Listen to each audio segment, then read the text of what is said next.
¿qué tal? ¿Cómo están? Bienvenidos a su programa favorito, Uroboros Ars en Ciencia. El día de hoy dedicamos este episodio a una de las primeras mujeres de la historia en dejar huella en el desarrollo de las matemáticas, la astronomía y la filosofía. Esta mujer fue considerada una erudita y oradora excepcional. Sí, estamos hablando de Hipatia de Alejandría, uno de los personajes más influyentes de la antigua ciudad de Alejandría, cuyo único delito fue ser una mujer pagana que defendía de manera ferviente su postura en una era donde las ideologías religiosas se desbordaban, intolerantes ante cualquiera que no formara parte de lo que se consideraba el camino correcto. Vamos a hablar entonces un poquito de la biografía de Hipatia de Alejandría. Hipatia nació alrededor del año 335. Aún se debate la fecha exacta porque realmente no hay un registro fidedigno que pueda decir exactamente este año.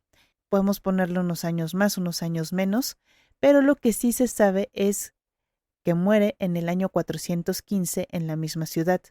Hipatia es hija del también matemático y astrónomo Teón de Alejandría, el cual es reconocido como el último miembro de la Gran Biblioteca de Alejandría, y de él también nos quedan sus trabajos de investigación sobre las teorías de Euclides y Ptolomeo, además de varios estudios que realiza en compañía de su hija relacionados con el sistema solar y que tiempo después van a ser retomados por Copérnico y Galileo.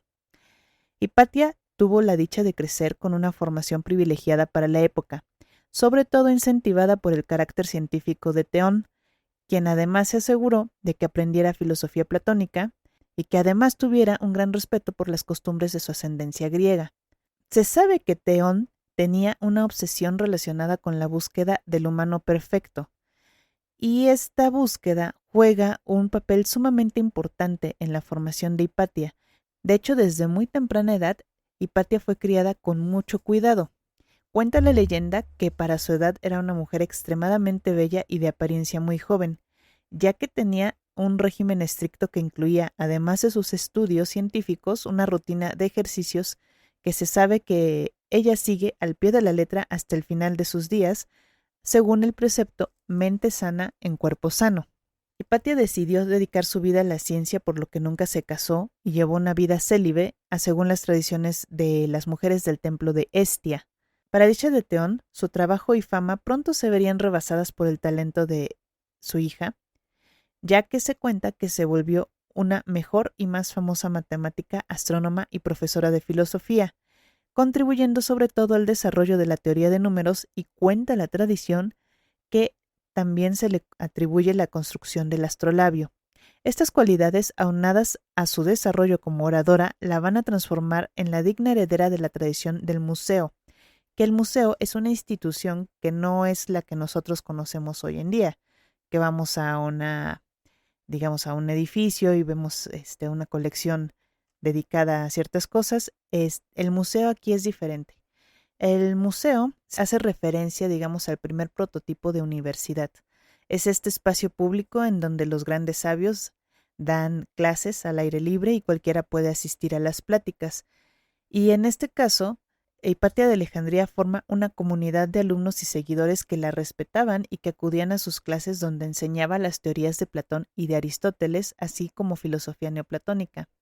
Hipatia no es precisamente la primera mujer del mundo clásico que se dedicara a la ciencia. Se sabe por lo menos de otras dos mujeres que realizaron trabajos matemáticos vinculados probablemente con los pitagóricos, pero, por desgracia, no se sabe el nombre de estas mujeres. Ella va a ser la única de la que se cuenta con fuentes fidedignas de su trabajo e historia, lo que la convierte en la matemática más importante y sin rival hasta principios del siglo XVIII, con otro personaje del cual hablaremos en su debido momento en este programa. Lamentablemente, uno de los hechos que más perdurarían en la memoria de la gente va a ser su brutal asesinato. Vamos a poner un poquito en contexto la ciudad en la que vive Hipatia, la ciudad de Alejandría. Podríamos asemejarla con el bullicio total de una de las actuales ciudades, como Londres o Tel Aviv, Beirut o Ankara, ciudades que se reconocen por la confluencia de diferentes poderes. Alejandría fue una ciudad fundada por Alejandro Magno y en este momento ya se encuentra en decadencia. Ya no es el centro cultural del mundo y su imponente museo y la biblioteca se encuentran próximos a desaparecer para siempre. El triunfo del cristianismo como la religión oficial del Imperio Romano fue declarado por el emperador Teodosio I en el año 392, provocando que se despreciara todo aquello que se consideraba pagano. Un año antes, en el año 391, una turba de religiosos incitados por el obispo Teófilo se dirigió al Sarapeo, que es el edificio que contenía los últimos textos de la ciudad de Alejandría, quemándolo y destruyéndolo todo a su paso, incluyendo el templo de Serapis, que durante siglos se había erguido como un icono de la ciudad, reformándolo posteriormente en una iglesia cristiana. Durante este trágico cambio de papeles en los que antes eran perseguidos los cristianos y estos cristianos ahora se van a convertir en los ajusticiadores, es en donde Hipatia de Alejandría se desarrolla. Y al ser una mujer pagana en una ciudad donde existía una lucha constante entre la nueva religión y las antiguas costumbres, va a llamar la atención, pero no de la manera más agradable para ciertas personas. En marzo del año 415 se cometió uno de los asesinatos más crueles descritos 20 años más tarde por los mismos historiadores eclesiásticos como uno de los excesos más brutales en contra de un ser humano que contradicen incluso los preceptos más importantes del cristianismo. Bueno, aquí también les quiero poner el disclaimer. Son temas bastante sensibles. Voy a hacer la descripción. Hipatia, que probablemente para ese entonces contaba con 60 años, no 20 como se creía antaño, se encontraba dentro de sus aposentos a punto de descansar cuando de pronto su casa fue rodeada e invadida por una turba de celotes. Estos son monjes cristianos que fueran guiados por un personaje que se llama Pedro el Lector y la sacaron por la fuerza de su casa y la llevaron arrastrándola por las calles de Alejandría hasta la iglesia. Una vez ahí, la desnudaron y la apedrearon con tejas hasta matarla. Pero no conformes con esto, descuartizaron su cuerpo utilizando pinzas de hierro y conchas marinas para finalmente quemarlo en la plaza pública como una lección para todos aquellos practicantes de las costumbres paganas. Este es probablemente el episodio que haya inspirado a la historia de Santa Catalina de Alejandría, quien según la tradición cristiana murió de una manera muy similar, y no cabe duda que es un exceso. Es una de las razones por las cuales este hecho fue registrado, como un ejemplo de lo que no se debe hacer, o sea, demasiado tarde. La razón del ataque hacia Hipatia no se sabe con exactitud, a pesar de que Hipatia era una defensora de las tradiciones griegas, trataba de mantenerse al margen del conflicto interno de la ciudad. La tradición cuenta que fue un obispo llamado Cirilo, sobrino de Teófilo, quien dio la orden en contra de Hipatia, ya que la consideraba un peligro, sobre todo por la popularidad que tenía Hipatia como maestra y oradora.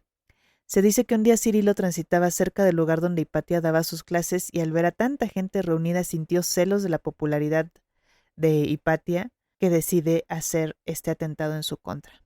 Otras fuentes proponen que en realidad Hipatia era cercana a Orestes, quien es un prefecto de la ciudad de Alejandría, y en una disputa por el poder de la misma, Cirilo decidió utilizar a Hipatia como un sacrificio ejemplar a sabiendas de que no era posible llegar directamente a Orestes, considerando a Hipatia un blanco más fácil de conseguir y destruir. El papel de Cirilo no se puede confirmar a la fecha, pero la evidencia señala que Orestes habría sido atacado meses antes por otra turba de monjes, pero saldría casi ileso de ese ataque, encarcelando y después fusilando al líder de dicha turba. Años más tarde, Cirilo sería condecorado e instaurado como santo por la defensa de la verdadera fe, e Hipatia sería condenada al olvido de no ser por los documentos de su trabajo que se lograron conservar. Esta es otra vez, es uno de esos momentos que te hace reflexionar, sobre todo porque, bueno, ya estamos viendo la existencia de esta turba que va contra Orestes y no sé por qué deberían sentirse en ese momento bien el hecho de que una comunidad, bueno, un grupo grande de estos monjes se enfrenta contra una mujer de edad avanzada. O sea, lo que sabemos en realidad de Hipatia de Alejandría y de su trabajo es muy poco debido a la censura y destrucción del mismo. La mayor parte se conserva de las contribuciones que realizó en los trabajos de su padre Teón y que lograron sobrevivir a la rapiña y a la quema de la biblioteca.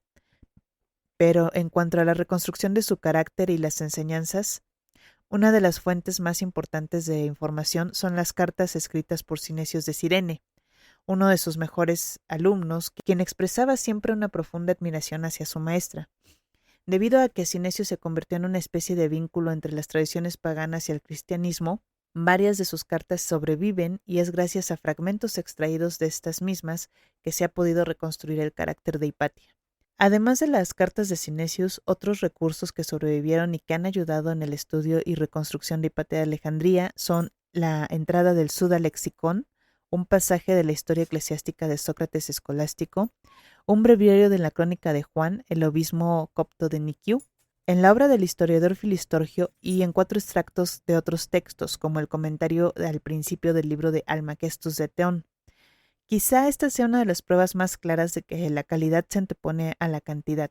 A pesar de la poca información que queda referente a Hipatia, su trabajo permaneció. Descartes, Newton, Leibniz se encargarían de determinar, de desarrollar y expandir su trabajo en teoría de números. Copérnico y Galileo revisarían sus trabajos en el área de astronomía, dándole así el crédito y la merecida reivindicación a la savia griega, que se convirtió en un símbolo de la lucha justa por el saber y la libertad del pensamiento. Bueno, pues, hemos llegado al final de nuestro programa. Espero que les haya gustado saber un poquito más sobre la historia de Hipatia de Alejandría. No dejen de escucharnos la próxima semana. Tenemos otro capítulo con ustedes. Bye bye.